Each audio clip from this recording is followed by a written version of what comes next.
Today's episode of Van Lathan's The Red Pill is brought to you by Showtime and the critically acclaimed series The Chi. The heart and soul of Chicago's South Side lies in its community. But when your world is a daily struggle just to get by, can you rise up, stand tall, and realize a better tomorrow? Watch as Ronnie, Brandon, Emmett, and Kevin confront the tough choices that will shape their futures in The Chi. Created and executive produced by Emmy winner Lena Waithe, a cultural superhuman being, an Academy Award winning Common, one of our finest minds in the history of entertainment. The connotation was off there. The Chi is created and executive produced by Emmy winner Lena Waithe, an Academy Award winner Common, two people incredibly talented and very important to the community. The new season of The Chi premieres Sunday, April 7th at 10 p.m. That is this Sunday only on Showtime. To try a month free of Showtime, go to showtime.com and enter the code REDPILL. That is REDPILL. This offer is for first-time subscribers only and expires May 6th, 2019. And while you're enjoying your free a month, don't just enjoy The Chi, which is a fantastic show with my man Jason Mitchell. Also, make sure and check out DeZamiro, my homeboys over there, redefining late night on Showtime. Showtime's got great programming. The Chi is fantastic. DeZamiro is fantastic as well. DeZamiro, not part of this ad read, but they're my guys, so they get the love.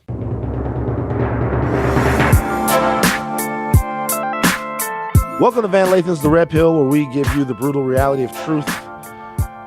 No guest today. If my vacation request was accepted and approved, I am not at work right now. So I don't know anything that you heard. This is kind of the magic of editing and stuff. Anything that you heard, any pre-rolls or anything that you hear me read out, that came later. So it might sound a little weird. Whatever. I'm not here today. I am taping this on Friday. That's why if you're looking at the video and my line looks like it's grown in a little bit and my part doesn't look very shaped up and my mustache is a little grown in, I look like Danny Glover from the Lethal Weapon movies, it's because it's the end of the week and I'm scheduled to get my haircut tonight. So tonight I'm going to get my haircut, and then when I get my haircut, I'm going to be sexy until about Sunday at 3. So the hair starts to grow back in, and then I won't look good anymore. But Friday, Saturday, I'll be handsome. Sunday, it's the beginning of the end. First of all, I am assuming, since this is going up on my birthday, that I got tons of birthday well wishes from everyone. I'm assuming that all of you guys are saying, happy birthday, Van, way to go. I'm turning 39. A lot of y'all are making jokes about how old I am. A lot of y'all are saying, oh, I didn't know that you were 39. You don't look 39. I appreciate that. Some of y'all are going, God damn, nigga, you old as fuck. You don't have to keep positive. You don't have to remind me of that all the time. But yes, I'm getting up there. Next year, I'll be 40 years old, which is wild to me because I don't feel 40. I am going to take the presents and the well wishes that I received for my birthday, and I'm going to give you guys a present. Okay, we're not going to do a full podcast here. We're coming back this is almost like the end to me of Red Pill Podcast Season 1. We're going to take a break, basically, give you guys a little bit, and then we're going to come back with some very awesome podcasts. We have Riza Islam coming up. We have Colin Noor from the NRA coming up. We got DeRay Davis coming up. We got a lot of people coming up, and we're going to give you those podcasts as well. Also, Corinne Steffens is coming up, so hold on to you guys' shit. I'm going to give you a present. I'm going to give you the story of a seminal and important moment in my life. A seminal and important moment, not just in my life, but in the life of me and my mother and the beautiful relationship that we had. The day that I realized something and the day that she realized something. Okay. This was, I believe, 1990. 90 or 91. My mother and I are sitting down. Okay. And we are watching Do the Right Thing. Now, if you haven't seen Do the Right Thing before, it's a great movie, directed and written by the visionary talent, Spike Lee, starring Spike himself, Danny Aiello, Giancarlo Esposito, Rosie Perez, the great Bill Nunn, rest in peace, a sort of cameo-ish role from Samuel L. Jackson. He's in that movie as well. Fantastic cast, fantastic movie, amazing, amazing cinematic achievement. I'm sitting down and I'm watching this film with my mother. And at some point in this movie, my mother, and I can actually even tell this then, at a kid, I was 10 or 11, depending on which year it was. I can't remember the exact year. I saw that my mom was into the fact that I was into the movie. Think about it. Think about being a mom, and every time your son has control of the television, you got to watch He-Man. You got to watch Masters of the Universe, G.I. Joe, Camp Candy, the GoBots, Voltron, the Thundercats. You don't want to watch that shit. It's okay maybe for like 5 or 10 minutes, but after a while, you're off it. Every once in a while, we get together as a family, watch Harlem Nights, Trading Places, something like that. That was for everyone. But most of the time, when I have the TV, she doesn't. But in this particular case, I'm watching something with my mother, and I'm enjoying it. And she's into the fact that her kid is enjoying it too. Her little baby's growing up. So I'm watching the movie. I'm getting all into it. And at some point, my mom, who her greatest superpower is the ability to know when it's time to teach a lesson.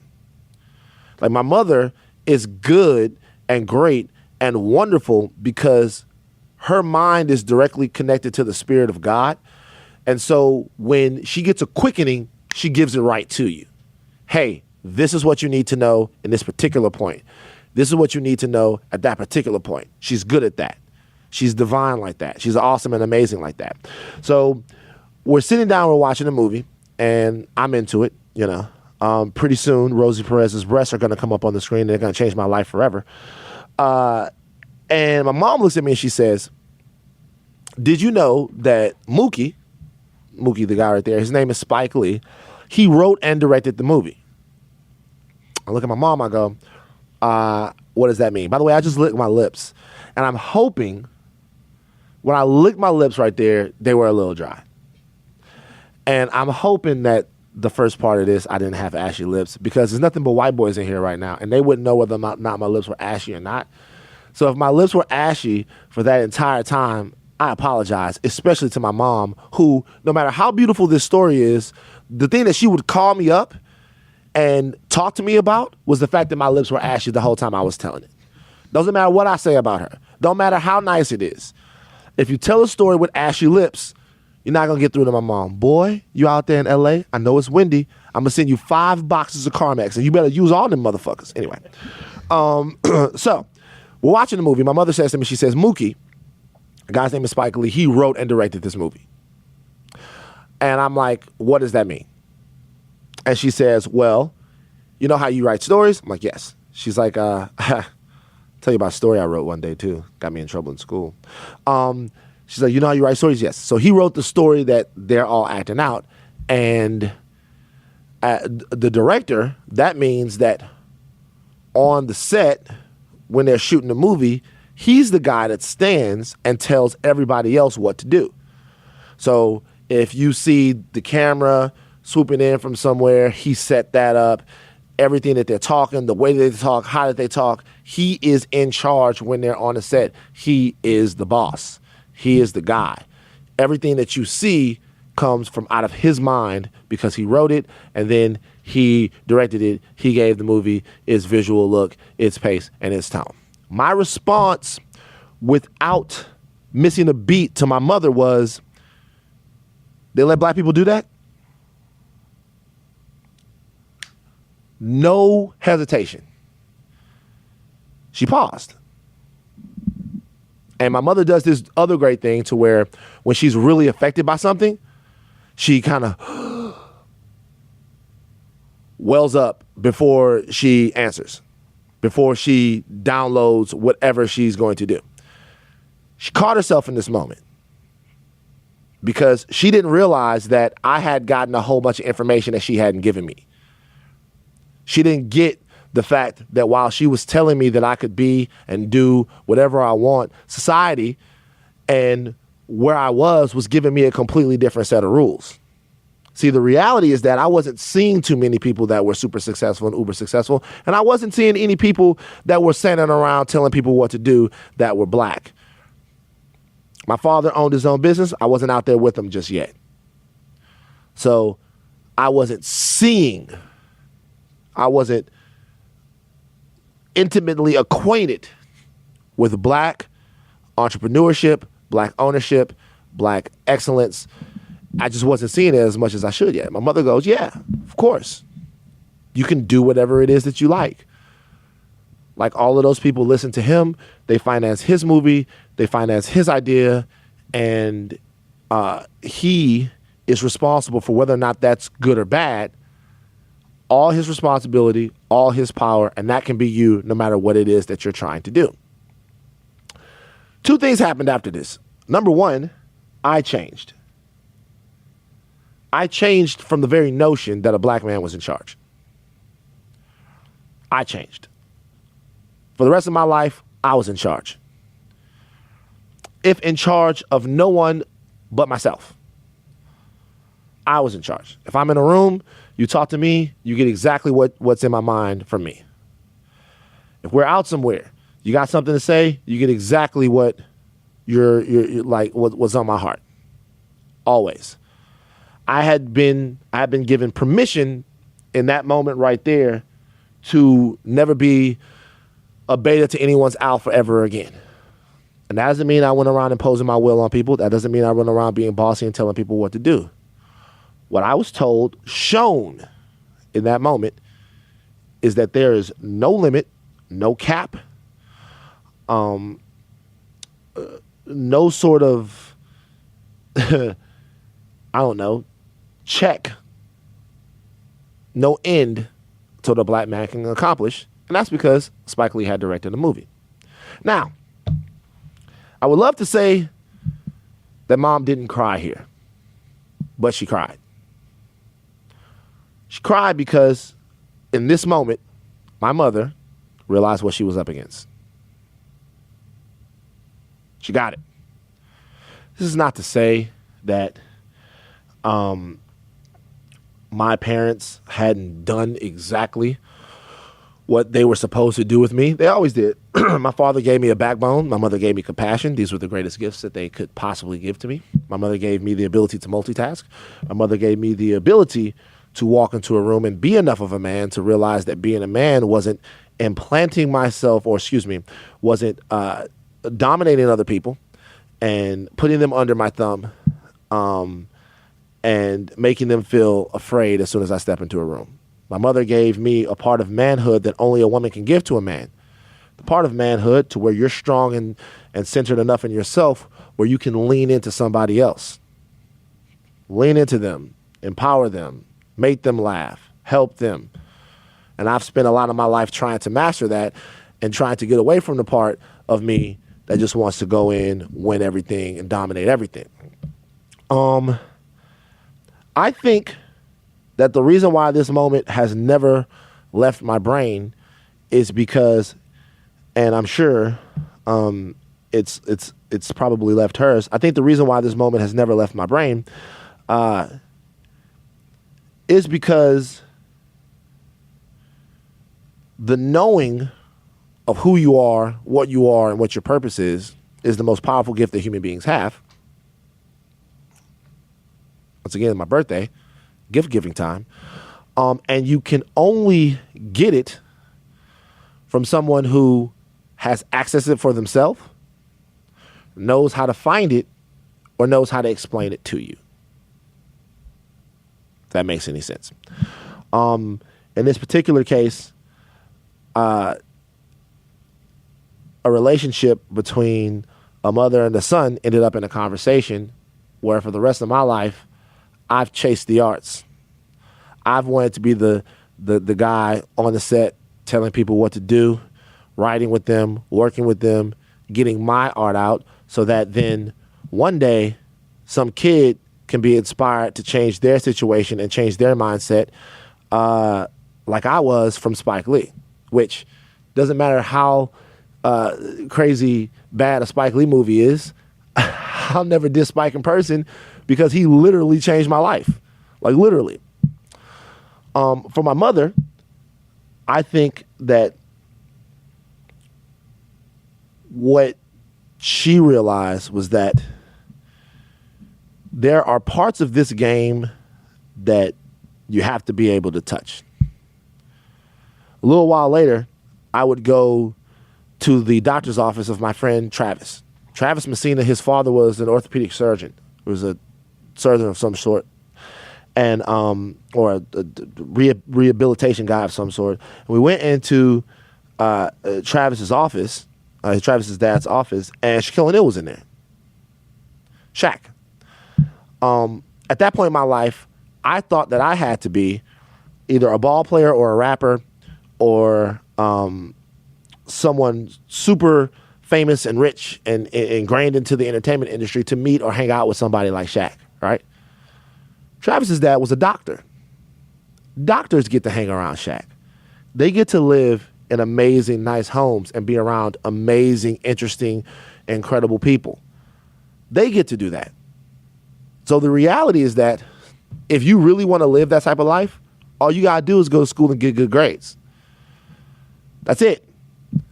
Now, Travis and the rest of my other friends who were white and going to McKinley Middle or wherever I was going at the time, that was a little bit later, they get that reinforcement every single day.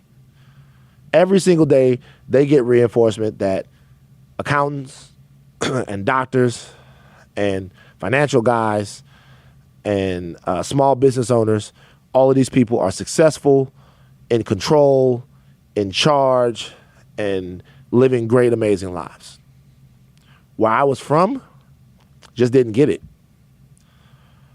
We did fine. We always did. But I didn't see too much of that around. I just didn't. I saw people that were doing their best to try to eke out a life and fit into a society peacefully and doing the best that they can. I didn't see too many people that were trying to reshape one. And it's not a fault of theirs.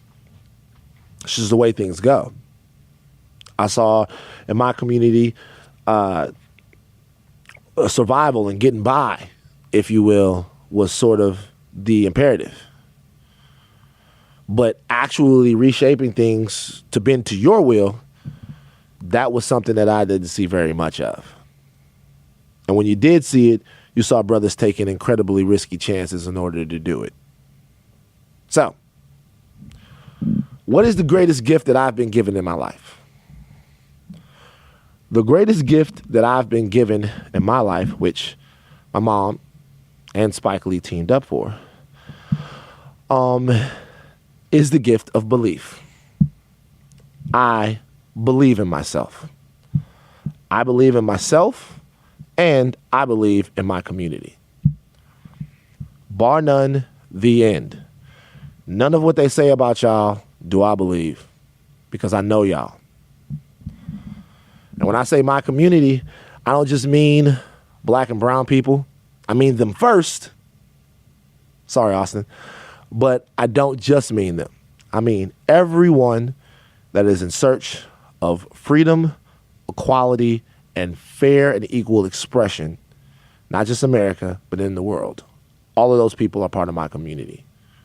No matter what background, no matter what orientation, no matter what speck of the map they're from, if you're about that, if you're about having a good time, a free time, an amazing time, an expressive time, free of oppression, then you're part of my community. And I believe in you. And the gift that I'm giving back to you guys on my birthday is the pledge that that belief will translate into work. And that it's not a lot of talk. That I'll always work for you, that I'll always be available to you, and that I'll always advocate for you, unless you're trying to get me to listen to you rap. This is very important. Take everything that I just said. Now, if that was going to compel you to send me a SoundCloud link, don't do it. It's not what I meant. I believe in you, but not in your trap sounds. Because there's just too many people giving me stuff to listen to. I don't work at Arista, dog. I don't even know if Arista is still a thing. Like, do I know Puff? Yeah. But I got my own stuff to talk to Puff about. You think I'm going to talk to Puff about your music? Not right now. Now, my homies that are really rapping and doing it good, y'all know I fuck with y'all, but I digress. This is for me saying on the real, don't send me no more music. If you're waiting for me to say that I'm joking, you're going to be waiting for a long time. I mean it. No more music. However, anything else you want to talk about? Anything else you want to jibe about? Anything else you want to kick around as we figure out how to take these ideas and these feelings and build them into thriving, successful, and amazing communities? I'm with that. I'm with making the art. I'm with making the sacrifice. Maddie, what are you talking about back there? We got the Masters on. The what? The Masters. Tiger is almost hit an eagle. So this is where we talk about problematic people. So I'm delivering a heartfelt message to the people out here. And Maddie, my producer, who I work symbiotically with to produce this stuff, is watching golf. Maddie says that he's not white. But that's pretty fucking white if you ask me right there. I'm just saying. I'm just saying, Maddie, I'm just saying that's pretty fucking white. But anyway, it's not gonna be a full podcast. I'm about to go. I just want to say that the beginning of this year has been bizarre. It's been emotionally taxing, especially considering what the community of Los Angeles just went through. The one thing that shouldn't and probably won't change is the fact that there are two things that it's going to take for us to make our lives easier. One is belief and the other one is work. You can't work for something that you don't believe in. Excuse me. That's actually not true. You shouldn't work for something that you don't believe in, because some of us do it every day.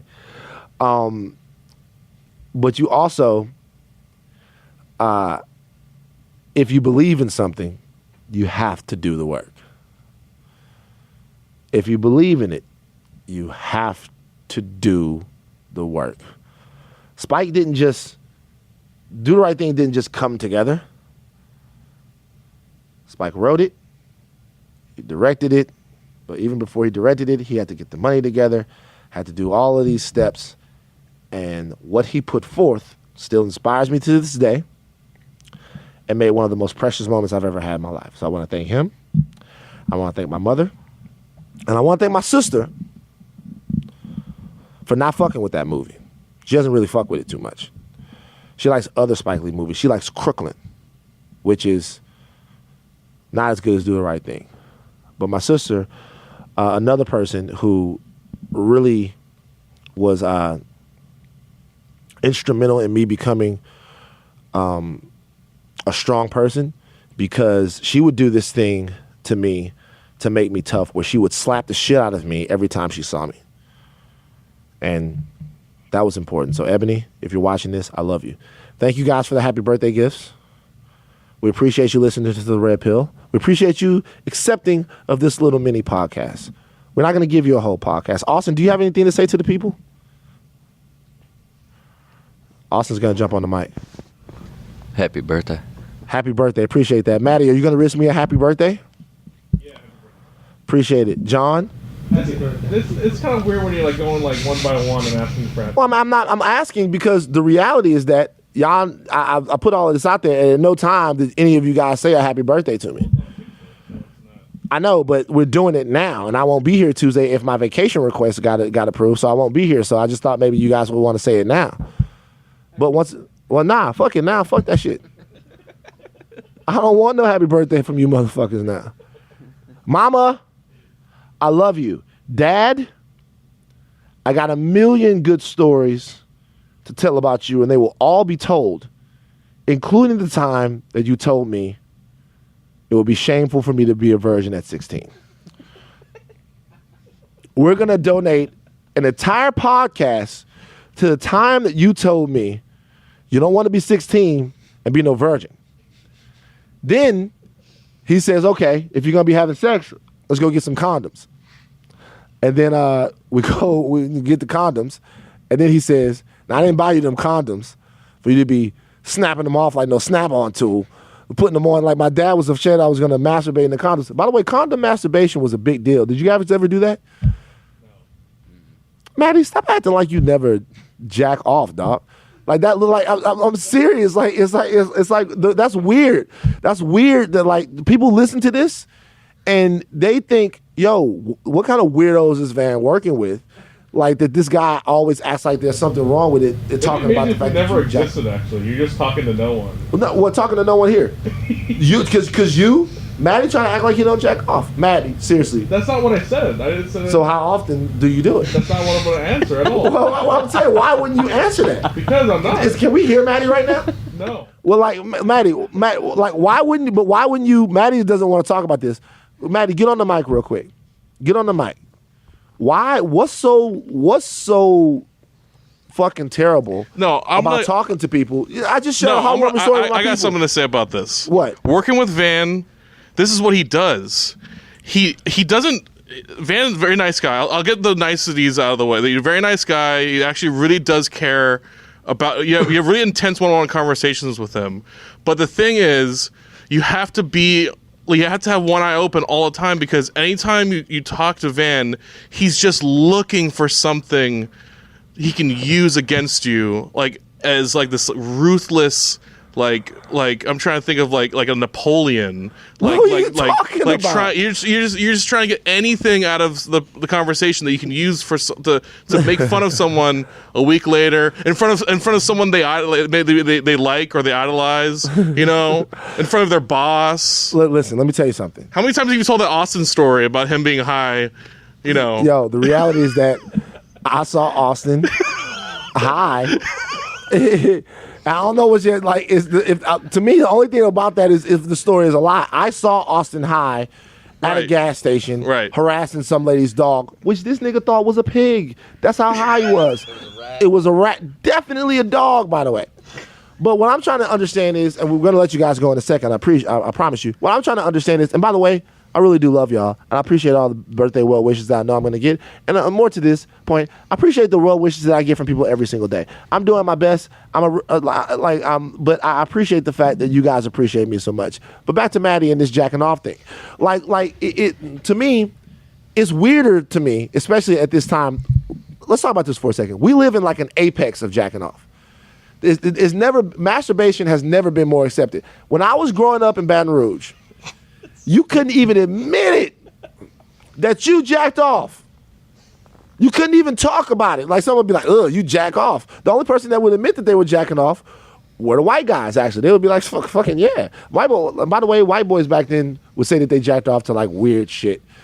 It'd be like, yo, man, fucking Metallica video came on and I just had to go. I'm like, yo, that's weird. But now everyone talks about it.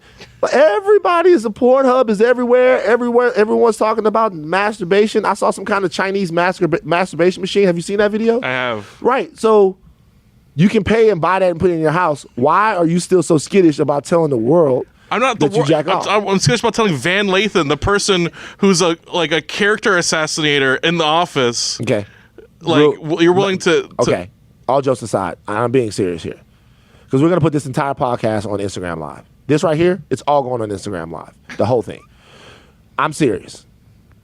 The people want to know. You mean IGTV, but I know what you're saying. Oh, IGTV, excuse me. The people want to know.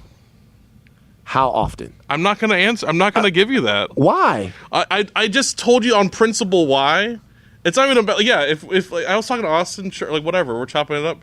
We're on a podcast that gets pushed out to tens of thousands of people. Right. By the way, not enough people. We need more listeners. And you are the person in the office who takes information and uses it against someone as a weapon, it's your own AK-47. Listen, here's the deal. I'm not really interested, just to let you know, in how much this happens or if it doesn't happen. It's none of my business. But I think it's an important exercise to help you loosen up. And help you be more. I'm a pretty loose dude. No, I don't think that you are, dog. No. And the reason why was the one person in the office who get me tightened up. You. Right? No. You. That's not true. I really think. You ask anyone in this office, I'm probably one of the most relaxed, even keel people in this office. No. Even when I'm talking to Harvey, I'm like, yeah, Harvey, what do you need? Okay, cool, right on. I'll get you that right away. Right. And then it's got to be a text chain or it's all right about this and all about that. Well, here's the deal. Here's the deal. I'm saying, let's say a 7-week span. Like, excuse me, a 7-day You're not going to get span. an answer. Sunday to like Saturday, because that's Wait. seven. That's like that's 6 days. 6 days, Yeah, whatever. yeah. So it's 7 days in a week, though, right? So 7 days in a week. How many times would you say? I'm not gonna 7 answer that days. question because All right, so this is what I'm gonna do. I'm gonna give you I already- blocks. I'm gonna give you blocks. So 10 to 12, 5 to 10, 10 to 12. 5 to yeah. What are you talking? Like, what are you talking? Are you talking about times? Or are you talking about like amount of Times. Like times during the day? Like during 10 to 12, I'm like, No, I'm going not to 10, no, town. I'm saying from 10 to from 12. after the morning meeting. No, I'm between saying, now I'm and then saying and lunchtime, I'm 10 just going to 12, town. 10 to 12 total times. Like 10 to 12 total No, times. stop. Just this is not. I'm asking. Oh, these are your blocks. 10 to 12 times. You can keep doing this, Then you got 5 to 10, and then you got below again, 5 for one I'll whole repeat, week. tens of thousands of people who are. You maybe have like 5 people still listening Can to I this ask right you? now. That's okay. Like, but the 5 people that are still listening, you know why they're listening? Because they want you to answer this question. 10 to 12, 5 to 10, under 5. I'm not going to answer the question. Fuck it, we out. Listen, let me tell you something real quick. Never befriend people who are afraid of their truth. Everyone in this room knows that Maddie jacks off between 14 and 20 times a week. A week? Twice a day. And if we have vacation time at TMZ, it goes through the roof. Okay? We all know this. That's not humanly possible. Oh, it's possible. Yeah, for you fucking creep. Yeah, like, it's definitely possible. Yeah. All right, love you guys. Maddie jacks off all the time. We will be back next week. Haven't decided which podcast it's going to be, but it's going to be a great one. I love you. Happy birthday to me. Thank you. I appreciate you guys. I will work for you guys. Mama, everything that you see, everything that I am, it's all because of you. I love you, Crystal. Bye-bye.